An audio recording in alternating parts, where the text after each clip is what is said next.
So welcome, Kevin and Greg, and thank you for joining us.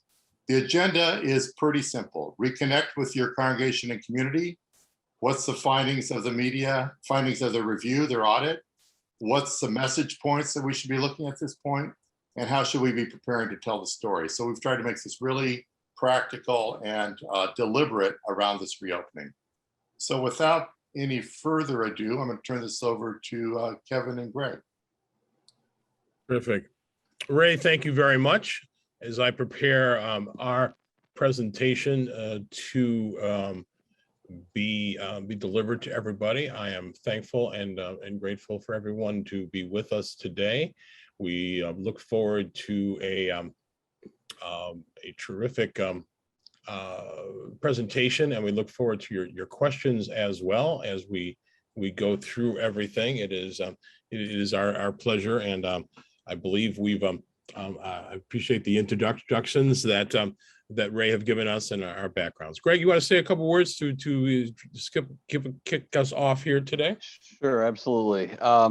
Just also add my thanks to Ray. It's a pleasure to support the work in the Pacific Union Conference, both on a proactive and, where necessary, the occasional reactive basis. But we love the many exciting pathways for communication that are being pursued within the Pacific Union Conference, and we especially love sort of this fresh approach to engaging with the community. And I don't want to, spoil the punchline yet, but we've as Ray said, we've done a fair bit of research. We know that the media are interested in this topic. We see a lot of benefits for conferences and local churches in being opening and welcoming, embracing, and being a good neighbor. Look forward to sharing all of that today. And thank you all for your time to spend this out with us today. Thank you. Terrific. And please do not hesitate to put questions in the Q&A function. You'll find that at the bottom of your screen. You'll see two text bubbles or cartoon bubbles, depending upon how you've learned about them. And you can add those in the Q&A section, and we will get to them. Also, too, the chat is also available for you to be talking. And we'll keep an eye on both of those. But the quickest way to get your questions into the queue to make sure that we address them is to put them in the Q&A function. And so to kick us all off, this image here, I just absolutely adore this image because I love simple message, and it's church, open, all welcome. Something we have not been able to say for a while. And so we're going to be talking about this reopening and how we can take advantage of it. And so, one of the things that is important about this, and I'll get this started, and Greg, please jump in, reconnecting with your congregation and the community. And so why do you want to share this? Why is this important? What we learned when we were looking at the media is there is tremendous media interest in church openings. Basically, we found a number of ways that the media focused on churches. And so there are going to be stories, and there will continue to be stories over the next few months about how churches are opening. But this then provides us the opportunity. I always like to talk about the woodsman in the forest, and if he chops down a tree and there's no one there to hear the noise, does the tree make a noise? Well, the tree may not make a noise because there's nobody there to explain what happened. But if the woodsman goes out and talks to the media and says, I chopped down the tree because it was for the health of the forest, that's a great message. But if he chopped down the tree and left it, and the media showed up and they looked at the fallen tree and they look, this is terrible, somebody's chopping down trees, this is a bad thing. Well, the message is gone and it's lost. And so the woodsman needs to be able to tell their story. And so this is an opportunity for you to be able to introduce yourselves. Yes. And go ahead, Greg. No, I was just going to say, I absolutely agree with all of that. And, we, like many of you, I grew up Seventh-day Adventist, and, I grew up in an era where there was heavy emphasis on evangelism, which is great, but it was also a little bit perhaps off-putting to people to come right out of the gate with eschatology and end time events and, things that were just not easily understood by people who really knew next to nothing or nothing at all about Adventism. So what we're here to talk about today is sort of using an opportunity that is in front of all of us to just be good neighbors, to be friendly, to show what warm and welcoming people Adventists are. And it's less about communicating the 28 fundamental beliefs at this point, and it's more about demonstrating that Adventists are people that you would really like to get to know, because we care about you, we engage with the community, we engage in community service. And so it's just sort of, let's set, the theological conversations and that type of thing off a little bit. And today we're reopening, sure, to our congregation, but also to our community. We want to welcome everybody into our house of worship. And that connection is key. The connection that you make with people, the connection you make with the people in the congregation, connection is at the core of this.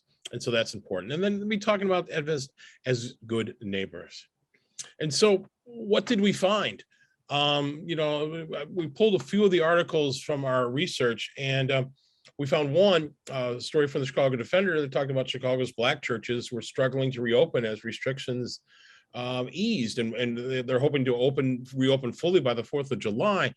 But they're serving communities that have low vaccination rates. And so they are struggling with that.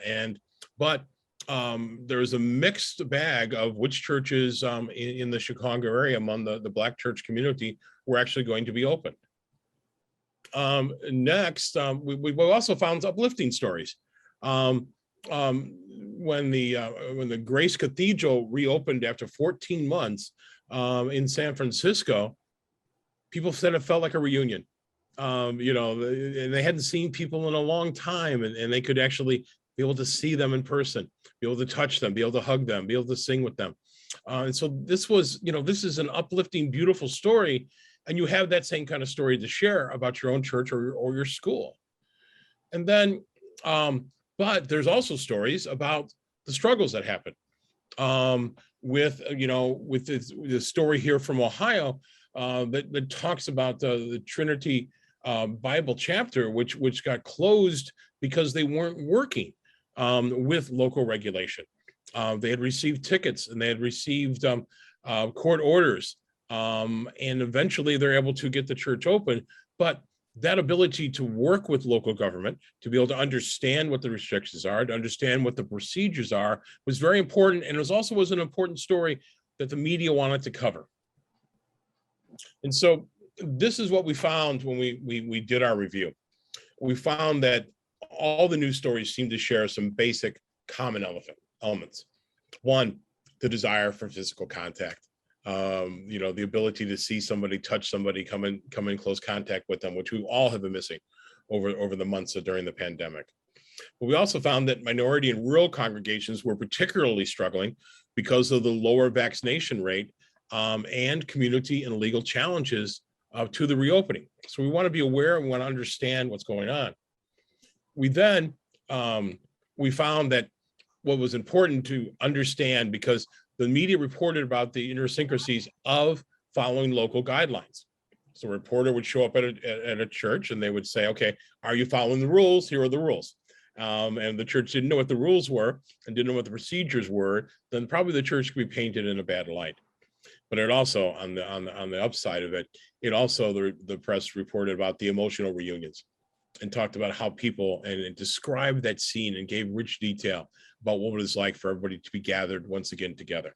And Kevin, just to add to that, if you can back up, this is very much in line with the notion of, the media are not covering, the distinctions between the Baptist and the Methodists and, various other faiths. It's about church communities and, the commonality and what binds us together, and, the caring, and just, again, being good neighbors. So this is really, we think, a great sort of relatively low stress way to perhaps raise our profile a little bit with local media, just putting on our friendly face to the community and being great neighbors. So it's just a great way to say, if you're interested in talking about how churches are safely reopening for our congregations and for our communities, we'd love to have you come meet us, and we'd love to talk to you about how we're approaching all of this. And so, what is our message? What is the message that we are trying to deliver? We believe in whenever you're talking with the media, you have to have a clear message. You have to know what you want to say. And our suggested message for you to be able to share is that we're creating a safe place to gather because we care for one another. All right. Remember, now look back at what the reporters were covering in those earlier stories. They wanted to know about it as a safe place. They wanted to know that people were gathering, and then that they also want to know if the procedures were followed. Well, that's where we say, because we care for one another. So this is a concise way. This is one of the things that when you're talking to the media or you're talking to anybody about the reopening of your church or your school, excuse me, we are creating a safe place to gather because we care for one another. So our goals, what are we trying to do? We want to tell good stories. All right. Well, what I love about the Bible is there's so many great stories in there that explain so many complicated things and give us so much guidance in life. Let's tell good stories. What are the good stories that we have to tell about our particular church or school? Because those stories then will demonstrate that we care. It's not that we get up there and say, we care, and the reporter writes down, they care. But I want to hear that story. How can we demonstrate that we care? And in that good story, we will see how we demonstrate that we do care, and also demonstrate that we are good neighbors, that we are there, that we care about everyone else. And we want to make sure that we're following the guidelines and the procedures that people have given us and we've learned from medicine and science, and so that we can also take care of our neighbors. But also we understand that safety is a value. All right. And I would also say, getting, if the local CBS affiliate or whomever, is looking for a nice human interest story, related to this topic that we're discussing, churches are reopening, how are they doing it safely? I mean, we all know, there were some challenges early on in the process when churches were trying to reopen well before it was safe. Now it's safe, we're in line with public health guidelines. And again, we're not sitting reporters down and walking them through our doctrines, but they're getting a feel for who we are and that we care. And, if in a few weeks they're working on a different story that is pertinent to the faith community, there's a better chance that they will come to us for comment, that they will perhaps bring a crew back out, or if it's a local newspaper, that they will call up for an interview because they now have a better understanding of who we are, that we are caring, that we are mainstream Protestant faith. So there's a lot of, we definitely see the potential for some immediate visibility benefits, but longer term, some ancillary, we've talked about reputation. As we were talking with Ray and Faith and the team about the presentation today, I've used this term a few times. I think of an effort like this as pre-evangelism. So before we get to the point where we are really, we're having a tent revival and we're really trying to drive a lot of folks to attend, they might be more resistant to that in the old model, whereas now we've done, this pre-work, we've done the reputation building, we've demonstrated who we are and that we care. And so the receptivity to bringing people in for a more theological discussion should be, that much higher. And these values and ideals are a part of our churches and our schools. The message there is a part of who we are. So how do you prepare to tell your story? How do we prepare to tell our story? Well, we know, one, that journalists are always looking for these stories. And we know that they're looking for stories about the reopening. Because, you know, they basically, when the stories that we reviewed, when we did kind of the audit of the coverage, they looked at what government was doing. They looked at what restaurants were doing, and then they looked at what churches were doing. You know, places where lots of people are going to be gathering. You know, the good thing about a church, they know that on a Saturday they can find people attending church. So they know where it's at, and they know what exists. And so it is vital that you also be prepared to reach out and let them know, so that you can tell your good story. And, you know, just to amplify that a bit, you know, we're not here to turn all of you into PR professionals today, but in fact, you know, in your roles and in your positions, when the media hear from you, it's actually even that much more impactful, because as a layperson or as a non-communications professional, you taking the time and caring enough to actually reach out and contact them actually carries even more weight than if Kevin or I were to do that on your behalf. So, you know, there are ways to, you know, it may feel intimidating. You've never done this before, many of you, but, you know, it's not difficult anymore, really, to go on to the newspaper's website, and, you know, there's a contact us or a list of editorial contacts, and you can see who the most logical person would be, who might have the most interest in sort of the faith-based community, and send a quick email. You know, there's usually an email address, there's usually a phone number. You know, the same thing for your local broadcast affiliates. You know, in the course of a 2 or 3 hour period, you can, you know, put together an email, include your own name and contact information, your role with the church, let them know when the church is going to be reopening and that you're available to take any questions, and you'd be happy to have them come out and talk to folks in the congregation on the date of the reopening. Mm-hmm. And, you know, this is your opportunity to share the positive aspects of how the reopening is a part of who you are. Be prepared for a cold call from a journalist asking about reopenings. All right. Know that, you know, when a journalist may, you know, be going through a list of 20 churches, and they're starting alphabetically, and they're going through the list, and they're calling around, and the phone call comes in, or a message is left, or an email is sent.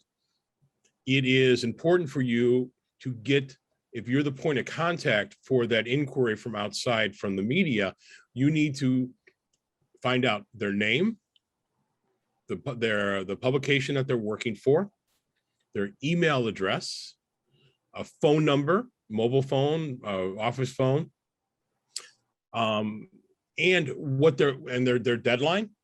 When are they looking to get the story completed by, and what particularly would they like to talk about? All journalists will answer all that questions, and they will share all that information, because they need that information in order to do their job. So, you know, have that protocol in place. And we will follow up this seminar with a copy of the media protocol that we have, and that we will, when this site gets posted, we'll also have a copy of the media protocol and what you're supposed to walk through, as well as some other supporting documents. And so have that protocol in place, so that you know when the phone call comes through that you need to find out that information. I'll go through it one more time. The name of the journalist, the name of their publication, an email address, a phone number, what they like to talk about, and what is their deadline. They're all going to want to give you that information. You're not prying, you're not being nosy. They want to give that information because they're going to help you. And then you need to respond.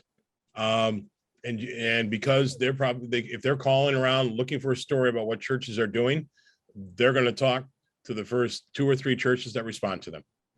And if they don't hear back from you, they've got a list of 5 more that they want to talk to. Right. And just to sort of tie this back to the previous point, so even whether we proactively reach out or not, and again, we strongly are encouraging you to proactively reach out to the media, even if we were not to do that, there's a great likelihood that local media, as churches begin to reopen and, there's a little bit of buzz around this, they may contact you even if you haven't contacted them. So just be prepared. One is on the proactive front, let's tell our story, but also be prepared in case those calls come in. And so now is also the time for you to prepare a background briefing for your organization about your reopening procedures, because the reporters are going to ask for that and want to talk to you about it. So now, and do the preparation. You may not get a call from a reporter, but it's going to help you in communicating to your community and to the group of people that exists within your sphere of influence. So go ahead and write down what you've done. What has your procedures been? Understand how the procedures affect your particular church or school. And so you have like a 1 page where you walk through and you talk about all the reopening procedures and everything that you've done and all the steps that you do. Kind of what we would call in school a cheat sheet, so that you could, pass the test, but that when you wrote out what you thought the questions would be, it's okay now to write out the answers. And the good thing about this is you can refer to the sheet when you're talking to the reporter, and maybe even share it with them if you're comfortable with that. But also understand and research the impact that COVID-19 has had on members, students, and your community. This is important for 2 things. One is so that you can address their questions when they say, well, what happened? How did it affect you? And so you know that. And at the same time, when you're doing this research and understand the impact, you're going to start to find some stories. You're going to start to hear about so-and-so who waited all these months in order to return. And now that they returned, they can share the joy, and you can hear it in their voice, and you can chronicle that story of what they went through and what it's like now that they're able to reopen. And so, speaking of your best stories and your best storytellers, these are some of the people that you want to identify within your church or school that'll be your storytellers. The church leaders, your first choice.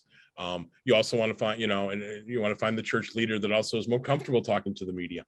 But you go into the church leaders and have them briefed and have them aware of all those things we talked about in the previous slide. You want to find the families, because they're going to have the rich stories. They're going to be talking about generations that exist and how they can share that story and have that story. Greg? And so, yeah, just, thinking through how this sort of works from a mechanical perspective, if you will. So if a TV crew shows up at church and, there is at least a theoretical possibility they could show up unannounced, but hopefully you would have been able to coordinate this all in advance. But the TV crew arrives, the reporter, the pastor is quickly introduced to the reporting crew, to the production crew.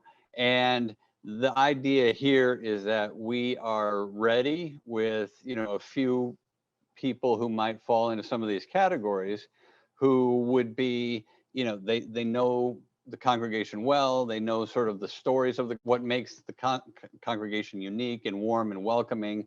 And so that when the reporter turns on the light and, starts to ask about the significance, about the personal impact, about what does this mean to you? Why is this important to you?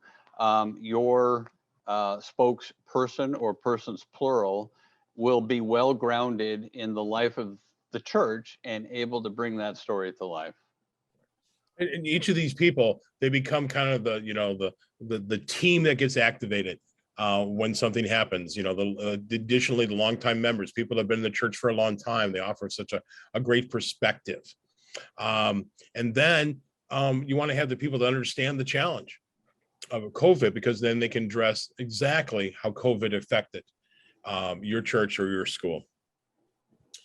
So, tips when talking to the media. Know your message. Now, remember earlier on, we had that message, and that'll be in the slides, and I'm going to just go right back to that slide and say the message again. We are creating a safe place to gather because we care for one another, okay? We are creating a safe place to gather because we care for one another. And I'm going to remember what a minister once told me. If you want to remember it, say it 3 times. We are creating a safe place to gather because we care for one another. That's the thing about a message. If you get tired of saying that message over and over again, it's just reaching the people. And at that point, when you and your team are tired of it, it's just reaching the people that it's attended. Paint a picture, tell a story. Right now, I bet you a number of you will remember from this presentation is that I referred to learning from a minister to say something 3 times, right? Because I gave you a picture of that. You saw in your mind that of me talking to somebody who told me that I need to say things 3 times. Give those details. You all are terrific storytellers. That's one of the great thing I've learned in working with you is that everybody can tell stories really well. And so give that great picture. And then, when they ask the questions, you respond your way. The question is there as an opportunity for you to deliver your message and what you want to talk about. And then provide visuals, particularly if it's television. And don't be surprised if a newspaper reporter brings their, they're going to have their phone with them. And we all know every phone takes pictures and it takes video. And so don't be surprised that even though it's a newspaper reporter, that they don't want to take some pictures and some video of people interacting. Know who you want to talk to, know what parts of the church that you want to highlight, know what parts of the church you feel comfortable showing to the news media and to the general public, but be ready in there so that you can provide those visuals. Greg, do you want to add a couple notes here on the media tips? Yeah, absolutely. So, when we talk about painting a picture and telling a vivid story, it's about sort of going beyond the dry facts. It's not just the who, what, when, where, why, and how. It's not just we opened today because X, Y, and Z. It's about finding the interesting anecdote. It's about sharing a story about how a member of the congregation, somebody who was particularly vulnerable, contracted COVID, and the church rallied and worked out a rotation where folks were dropping food by for the family, every night for a few weeks, and just being a community and being a tight-knit family and looking for those compelling human interest stories. I mean, facts and figures are actually great. I mean, if you happen to know that 3 or 4 or 5 families in the congregation were directly affected by the COVID, and this is what it really meant for them in terms of practical impact, and just finding sort of powerful ways to bring that to life, that's much more compelling to the media than just, again, a sort of a dry recitation of we opened on this date, we checked all the boxes, all of that. Add some color, dig a little bit to get those great human interest stories, and you'll be engaged in very compelling storytelling. For every fact and figure, find a face. Right. And that way you can tell your story most effectively. All right. And so we've moved pretty quickly through this here today. And so going back over what we have learned why this is important. We have learned that the media has an interest in the reopening. They're going to search for a story. We can either help them find it, or when they do call us, we can be prepared. And then what does the media want? They want a compelling story. They want to know what you did. They want to meet the people involved. And then we learned particularly about how to tell your story. To find those rich visuals, to find those people of interest, to find the people that know the facts. And that the key to this is also being prepared. And so one other thing that I want to touch back on, Greg, is building that media database, which Greg talked about earlier. And I'm gonna go back into that. When you are figuring out who that you can contact in the media, start with how you consume media. What TV stations do you watch? What radio do you listen to? What newspapers do you read? Every one of these media outlets, or even online, what publications, like the Patch. The Patch is a local news service that many communities have a local version of that. That's a newspaper that's online and done by community reporters. All right. So we call on the TV, we want to figure out the TV station, who to talk to. We go to the TV station's website. More than likely, there is an email address for news tips, or you have a story, contact us there. And you let them know that, what's going on and that you're opening, and that you would invite reporters to come by and visit them. If you have a website that's fairly detailed for a television station, you may look for the assignment editor. That is the person that is in charge of figuring out which stories is going to be, and they're the ones that Greg and I call all the time, begging them to cover our client stories. At the newspaper, you also can go to their website and find either their city desk, their metro desk, their city editor, their metro editor, and they also will probably have a site where you can submit news directly to them through the website. And so look on their websites. When you're going through these websites, look for the part of it that says contact us or about us, and that's where you find it. You'll have to dig a little bit, but once you look at a couple of them, you will see them. So you want to look at, so you're looking at the newspapers. Also look for community newspapers. It's not just the LA Times.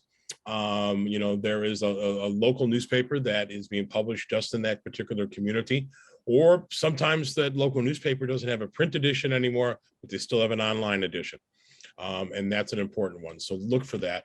And then, and then with radio, you're looking at, basically there's two kind of radio stations that are covering news these days. There's the news radio stations that are, just have news updates, and they just do news broadcasts all day long. Then you've got the public radio stations as well. You also have the Christian radio stations that are reporting on Christian news. And so look for both those public radio stations and those Christian stations, and look to see who their news people are. But one of the things to take a step back from all of this is, when you're looking to develop this media database, look at what you're watching and then start to gather, okay, this is a reporter, they've talked a couple times about church openings. This is a TV station that's covered this in the past. And there you got an opportunity to have a direct connection with that particular reporter and that particular news outlet. So Greg, would you like to add anything else to what we've learned today? Yeah, I would, I would say, I think it's worth noting that everything that we've talked about today is, relevant, not just to a local church, but certainly to a school setting, because as schools start to reopen, of course, a key question would be, what safeguards are in place? I mean, you say that you are reopening safely, but let's talk about the proof that goes into the pudding. So you from a school perspective, there's probably an even bigger picture to be thinking about as you prepare to invite media to open houses, as media want to come by and talk about what went into the reopening of the school and how did you do it safely. Obviously, from an educational perspective, when you're preparing to talk to the media, you have really a wide range of audiences and stakeholders to think about. So when we, as communicators and as spokespeople for organizations, prepare to talk to a reporter, it's important you're not just talking to the person in front of you, you're talking through the reporter to the broader audience that you want to reach. So if you get the camera crew out to the campus of a school that has just reopened or is about to reopen, you want to be thinking, as you develop your messaging and as you think through answers to likely questions, not just what is this reporter interested, but what are the needs of the parents of my students? What are the informational needs of the students and, referral sources and, future students? They're going to want to know that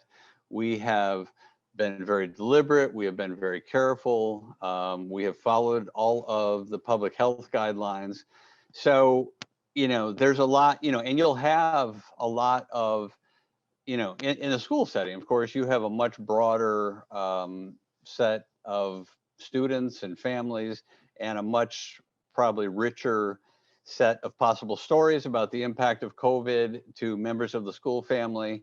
So there's a lot of ways to humanize and personalize the story, but just, bear in mind the types of messaging and the types of answers that, again, not just that the reporter is looking for, but that you want to make sure that those in the broader community, the broader school community, need to hear and want to hear, to be reassured about what you're doing, and that safety has been paramount as you went through the reopening process. Terrific. Thank you, Greg. And so, Ray, we will hand the baton over to you, and to help us and walk through, which I already see we're getting some great questions in the Q&A function. So, Ray, we turn the moderation over to you. Okay. First of all, thank you very much. Appreciate what you've shared with us, and your wisdom and your sensitivity to our situation. Particularly appreciate the emphasis on the importance of the stories that are happening in all of our institutions, not just in the churches. So yeah, if you want to stop your screen share there, Kevin, and then Faith, if you can share back, so Greg and Kevin are on screen with me here. Is that me that's doing that? So you can see, can everybody see our panelists? Thank you. All right, so we have some great questions here. I'm gonna kind of start with the easy questions and move to some of the more complicated ones. A really important question, and we probably should have just included a slide or two on this. What format does a story take? How long is a story? It's so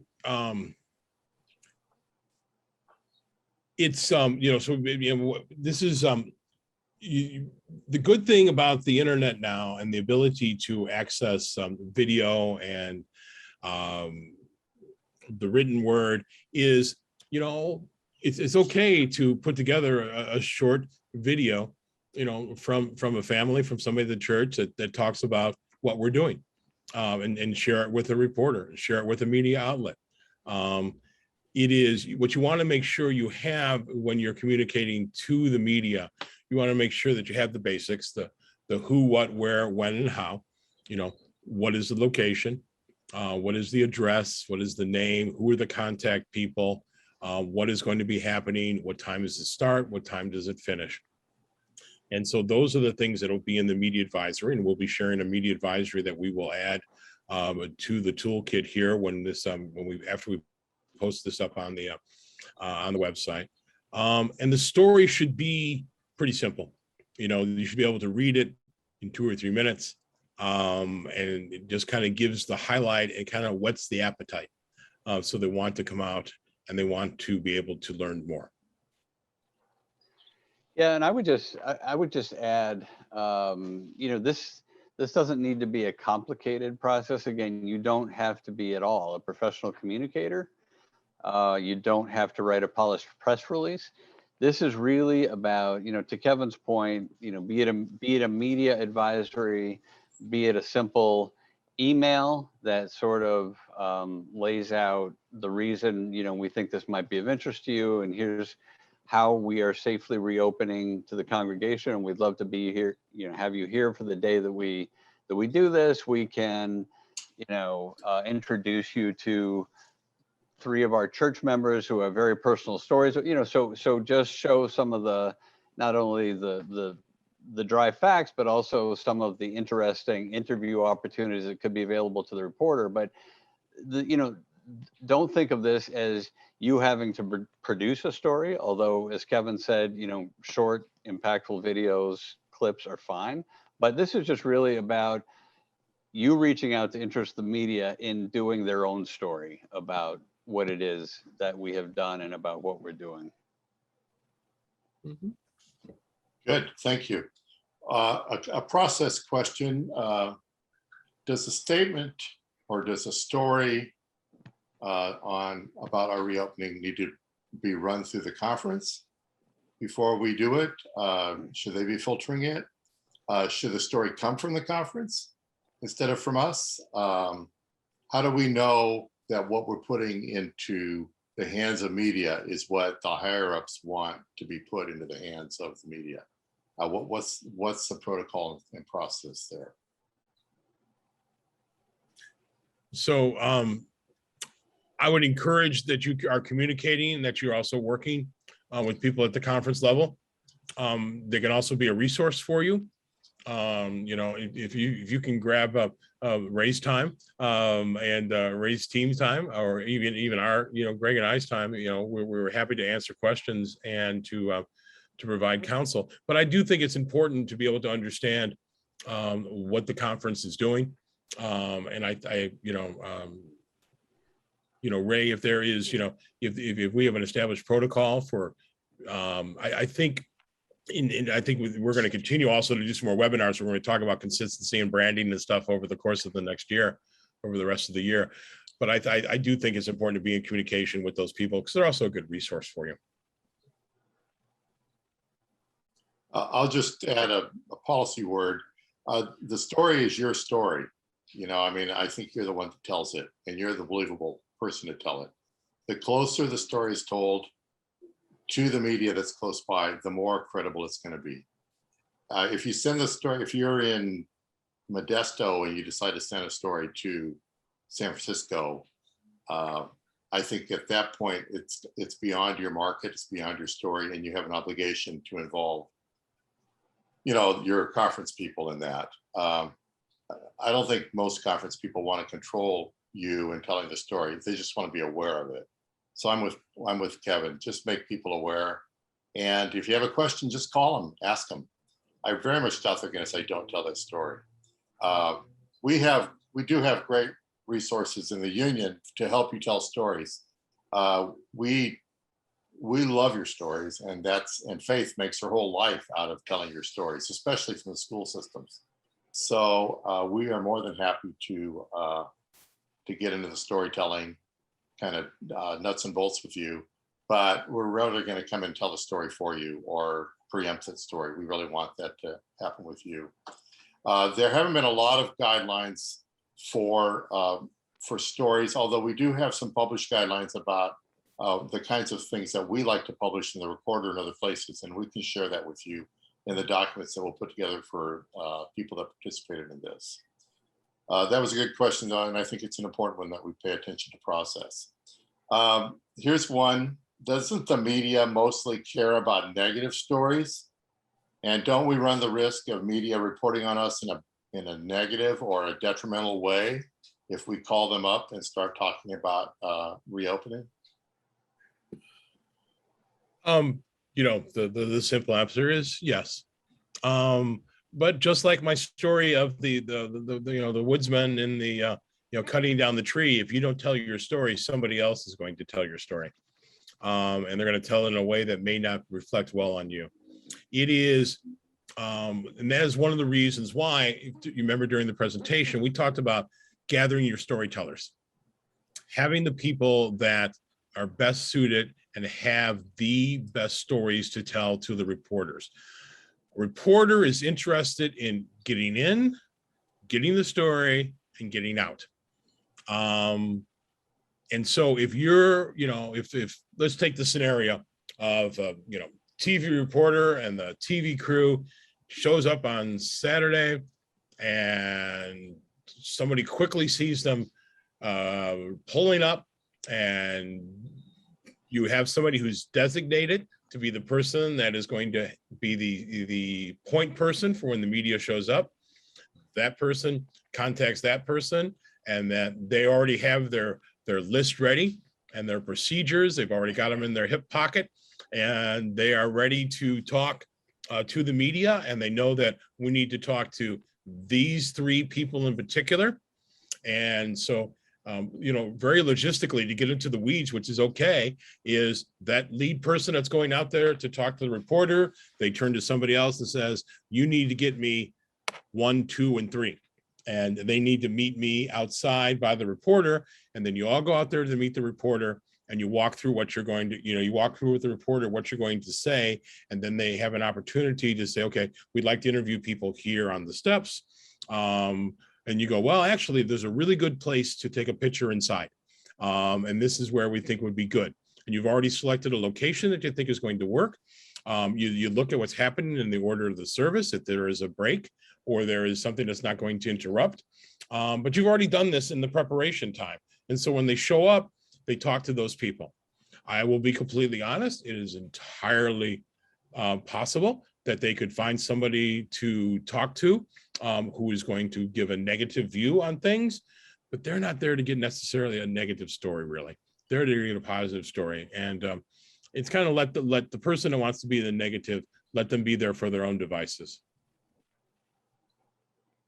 Good. Greg, this one is for you. How can Sabbath-based stories compete with amazing stories from larger, more established mainstream churches?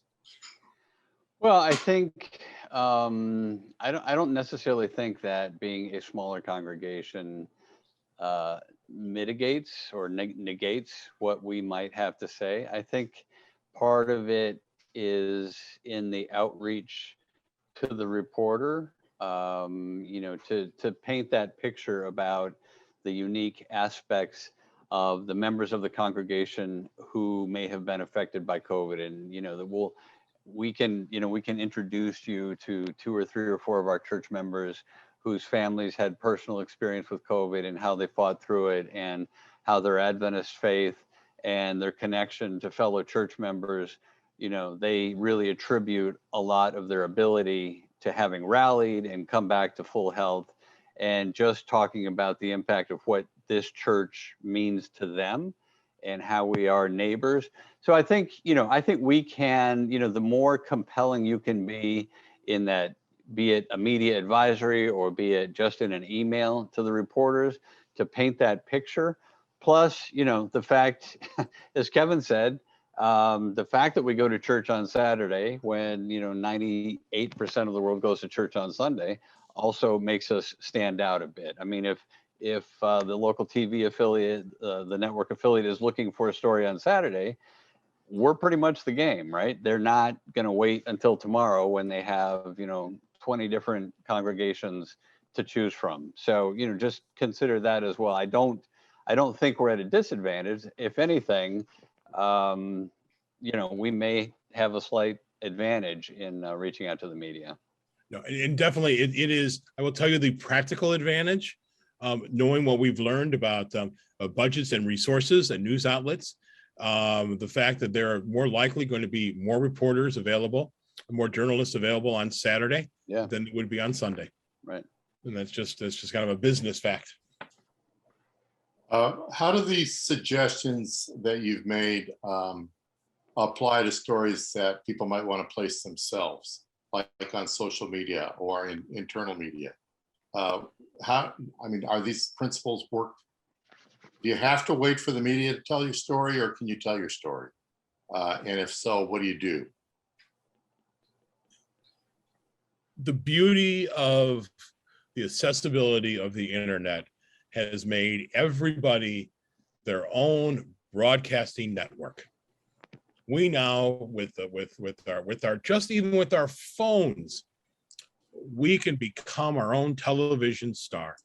We can, through a Facebook live broadcast, through the Zoom broadcast that we're on today, we're all hosting our own news media, and it is a way to speak directly to the people that you're trying to reach through the use of social media. You can, it is a good thing to take the principles that we told you here of storytelling, one, to practice it. And if you get really good video of it, post that yourselves. Show what you're doing. You become your own reporter. Watch your favorite TV reporter and the kind of questions and how they talk with somebody during an interview. then try it yourself.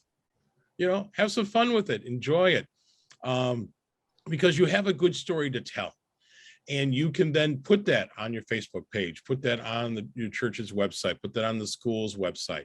And you can be able to tell the story that you want to tell in your own words and in your own way that will explain it. And so take advantage of that.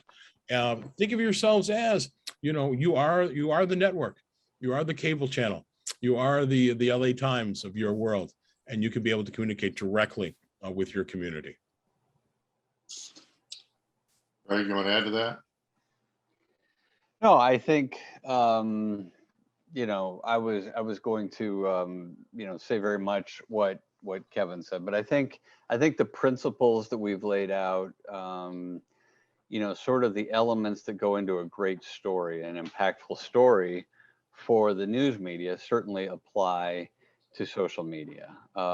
Getting great visuals, telling the stories, the powerful personal stories about your congregation, and the testimonials about how faith and community and fellow members, which are essentially family, helped pull some church members through during the darkest times.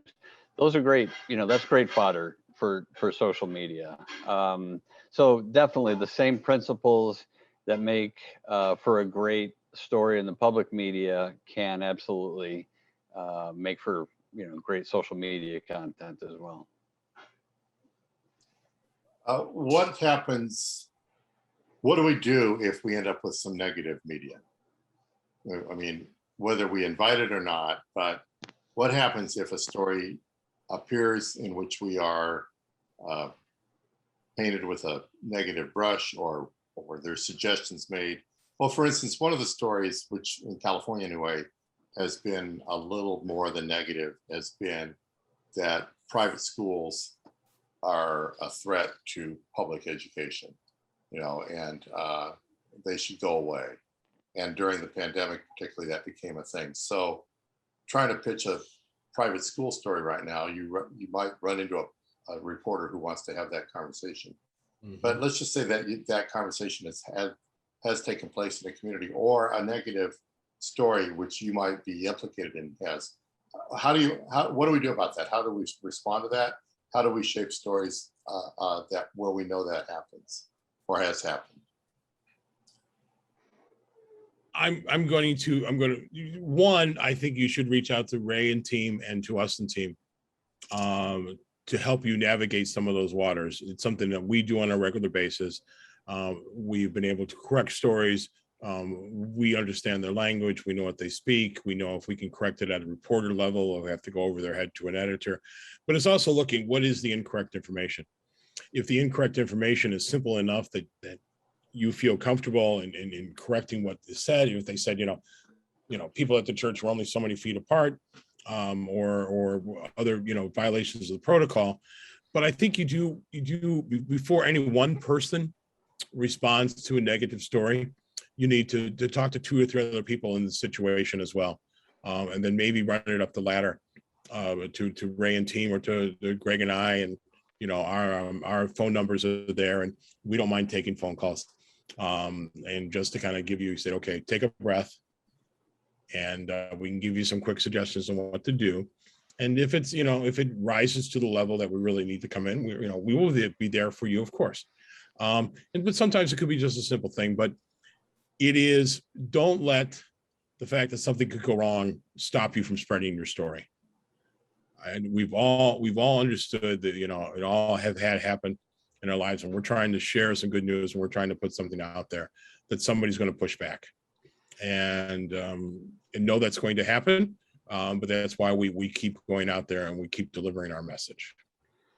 Yeah, and I think, you've heard, we've used the word preparation here a lot today. And I think, part of preparation is, before pitching a story to any particular outlet or any particular reporter, use your search engine, Google the reporter, Google the outlet, look at the nature of the coverage, to Ray's point.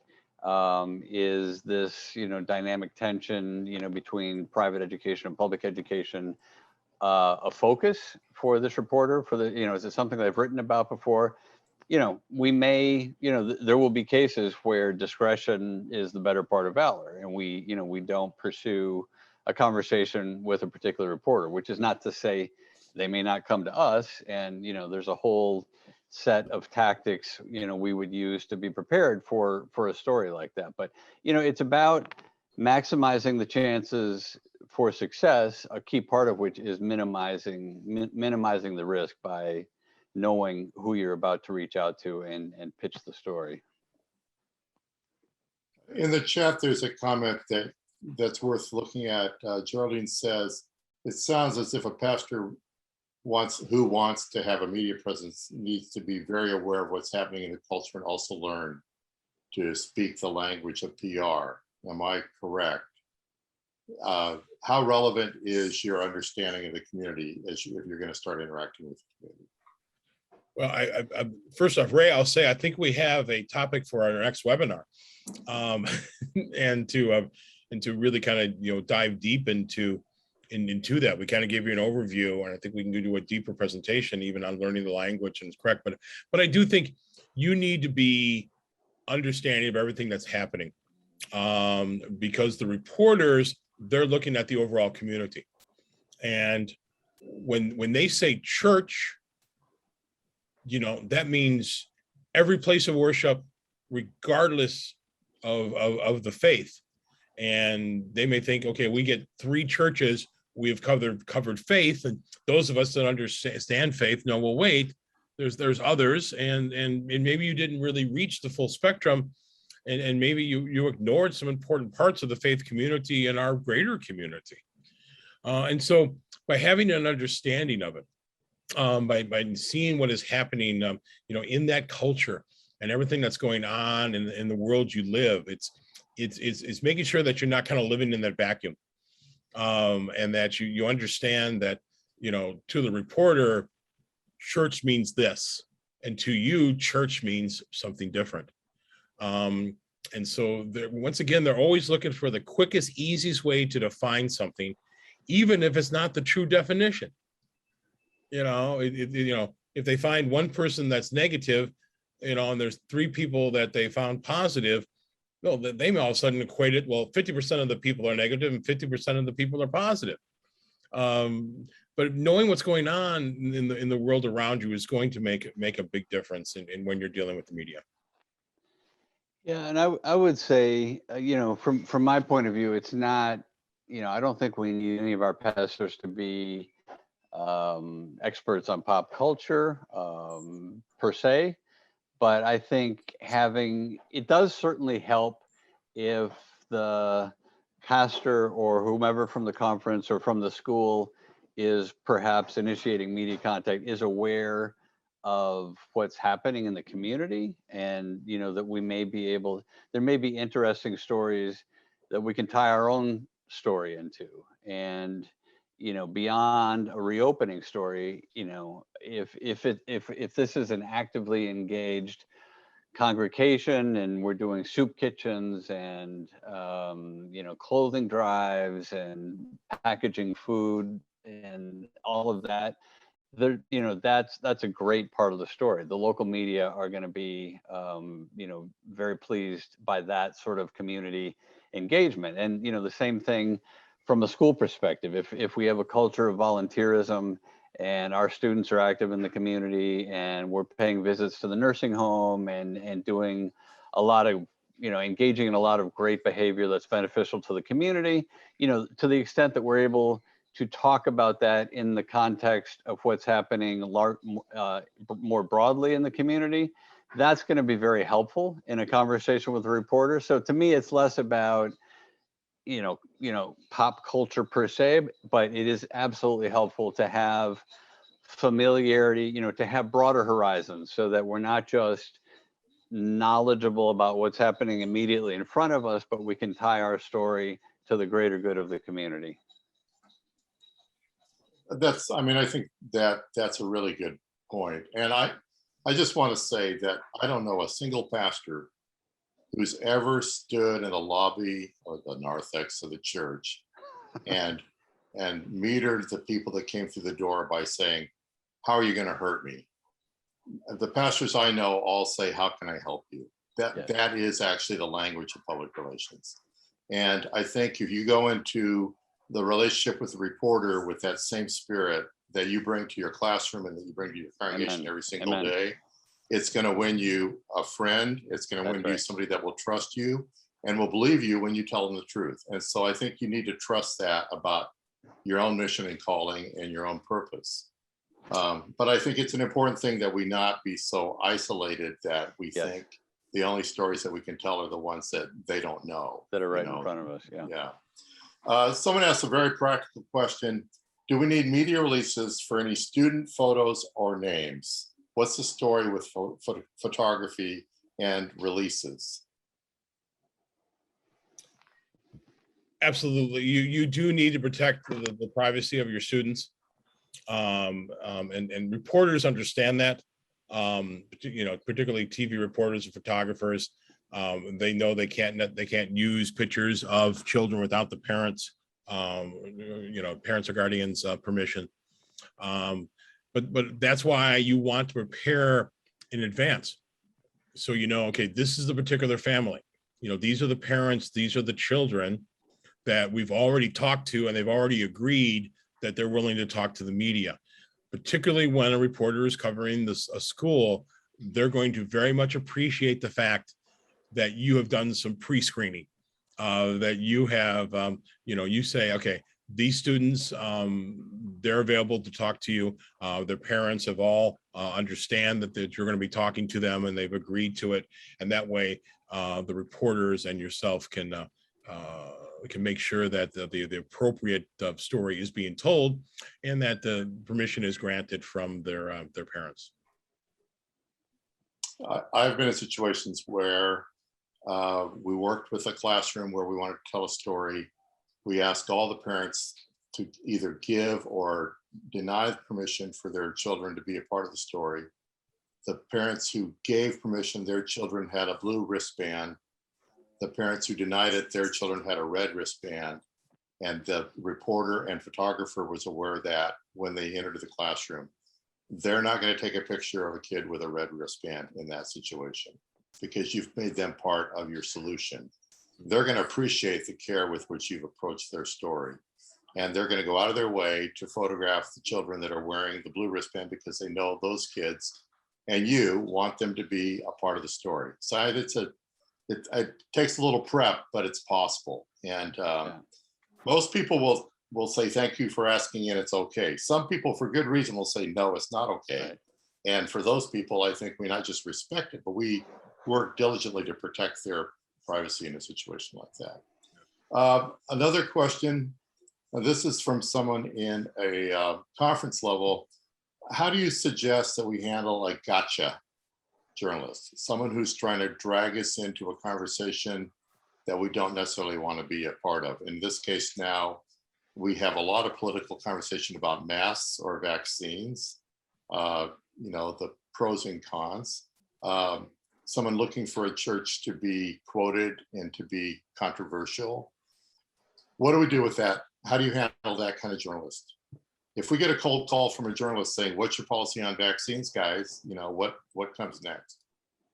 Well, what comes next is you take the reporter's name, their publication, their email address, when is their story deadline, and how do we get a hold of them, and what do they want to talk about again? And then we sit down and figure out, okay, we're gonna have to deal with this gotcha question, or how we have to put together the response to it. But Greg, you're kind of the master of the pivot and the bridge statement. Can I just interrupt you there, though? Yes. Kevin, there's an important thing that Kevin said here, or didn't say. What you don't say is no comment and hang up. Right. You engage the reporter around those practical things, and then say, I'll get back to you. And that's a fair way to manage the process. And it's an avoidance of saying no comment, because if you say no comment, that will be the comment. That's the story. Kevin. Yeah, absolutely. And I think the key in what Kevin laid out is to buy some time, right? To regroup with, the 2 or 3 or 4 people who have the relevant expertise and who can sort of help think through the relevant messaging. I mean, I'm guessing the vast majority, hopefully all of our churches, are in compliance with all of the regulations that are required to reopen a church, and that we are able to articulate, that the relevant social distancing guidelines are in place, to the extent that those are still mandates. To the extent that mask wearing is still, a mandatory protocol. So I think we can, come up with a positive answer. But, Kevin made reference, this is not a full-on media training session today, but there is an important technique called bridging, or, there are different sort of mnemonic devices like ABC, which is called answer, bridge, communicate. And it's a strategy where we give a concise answer, even to a challenging question, but then we quote unquote bridge. So that's, here's what I can tell you about that. We are requiring masks. Social distancing will be an important part of how we stage the congregation. But what I can tell you is that all of the steps we have taken are to ensure a safe reopening, et cetera, et cetera. So it's, we can be prepared for that tough question, but we also want to be prepared with those positive messages that portray the compassion and the care and the rigor with which we have approached this process. To tell the quick story, I've more than once, and probably many times actually, I've had the reporter asking a gotcha question, and I'm talking on behalf of my client, and they asked the same question 3 times. You've seen, if you watch televised press conferences, and the press secretary or the person that's giving the press conference, they give the same answer over and over again. Remember, we talked about earlier in the presentation, we talked about you give the answer that you want to give. Remember also we talked about we had a message, and you go back to that message to answer that question. We talk about, we are safe, we're opening because we care, and we are safe, and you keep referring back to that. But it is tough, and it can be very annoying when they ask the gotcha question. But don't fall for the bait. Don't give in to the temptation. No, that's right. I mean, the reporter may not like your answer, and so we'll ask a question again, trying to get a different answer. You don't have to give them a different answer. Yeah. Right. Your audience is not the reporter that you're talking to.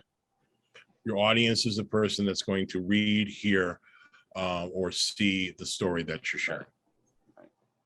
It's hard though. It is. They're good at it too. It's challenging.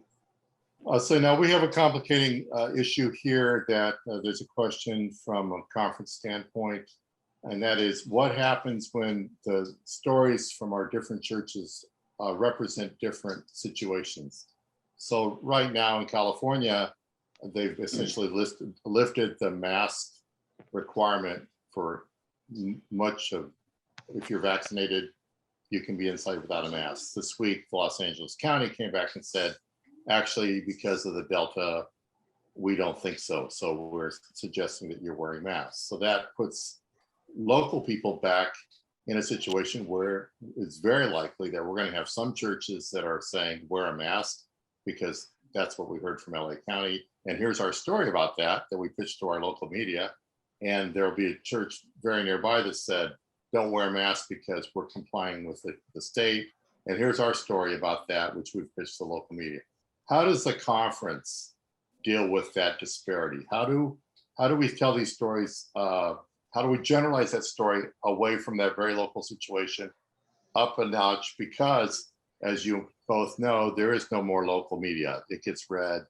What gets printed in a local press can be read a long ways away and can take wings very quickly.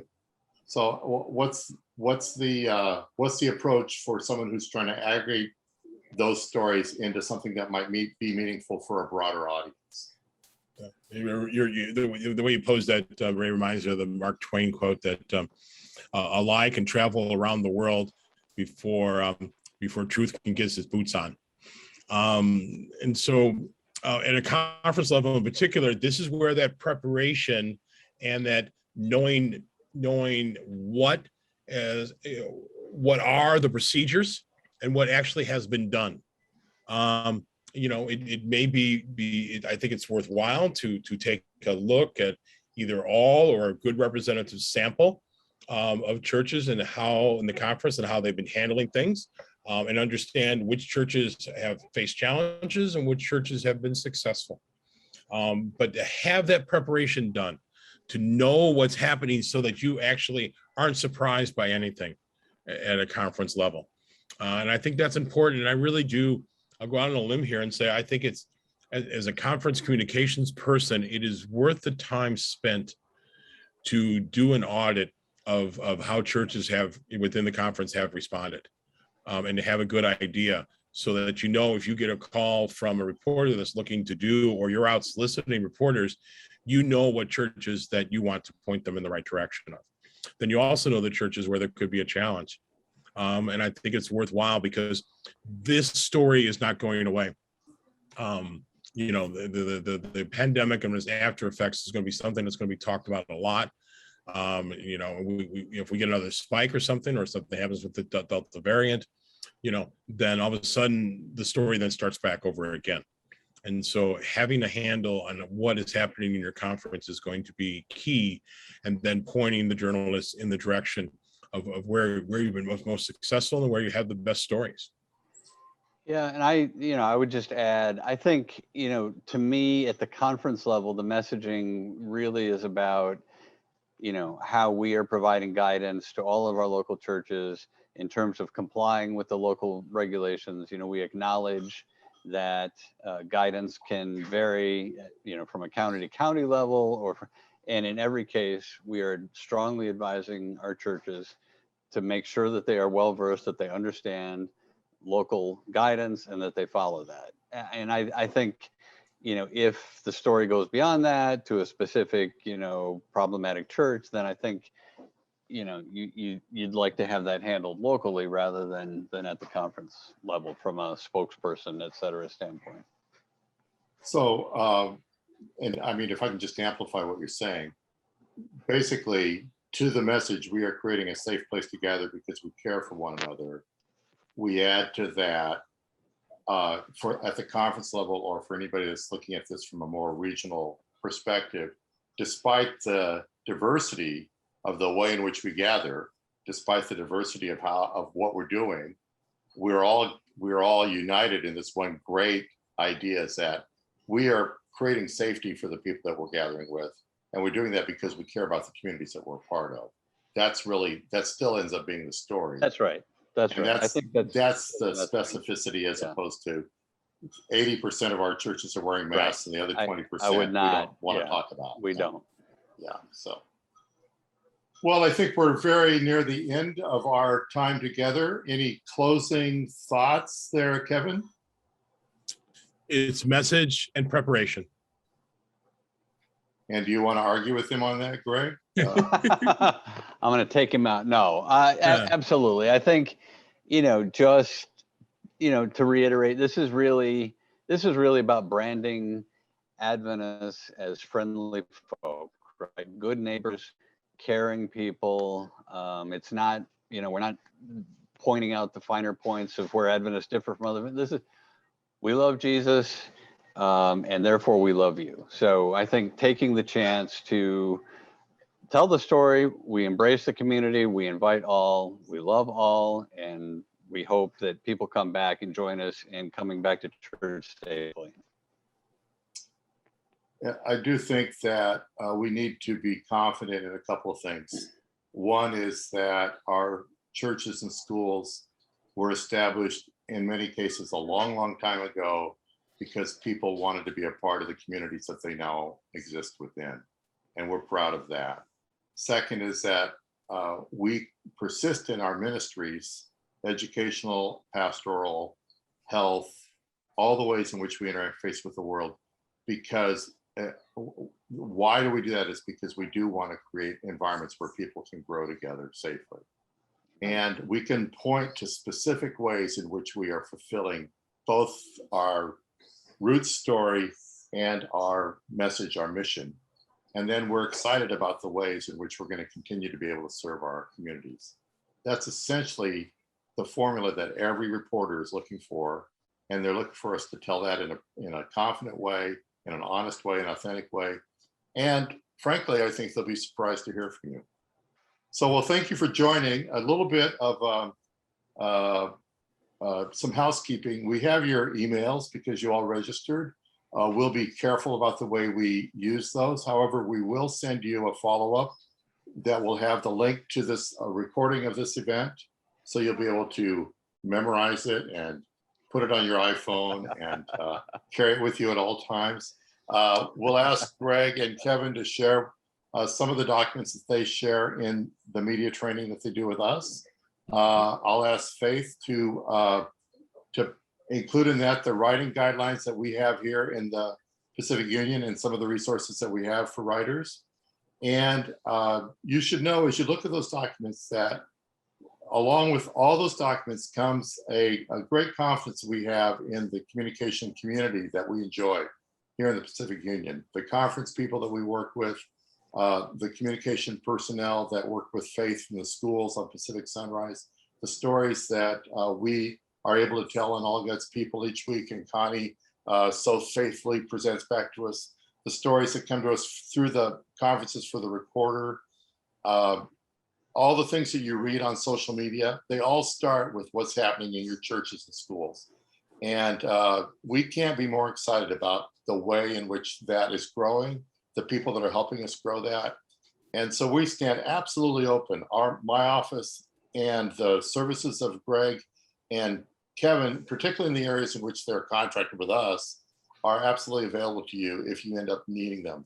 We're excited anytime you get press interest. There's really no media that's not interesting to us. For one thing, we learn every time we have a relationship with a reporter. Yes. And the more we learn, the more we can help each other, and the more we can build up the church. So thank you for joining us. Thank you, Kevin, for your time this afternoon, for Greg, for delaying your supper hour, guys. And we will see you again the next time. We'll let you know when this happens again. All right. Terrific. Take care, everybody. It was so nice to spend some time with you today.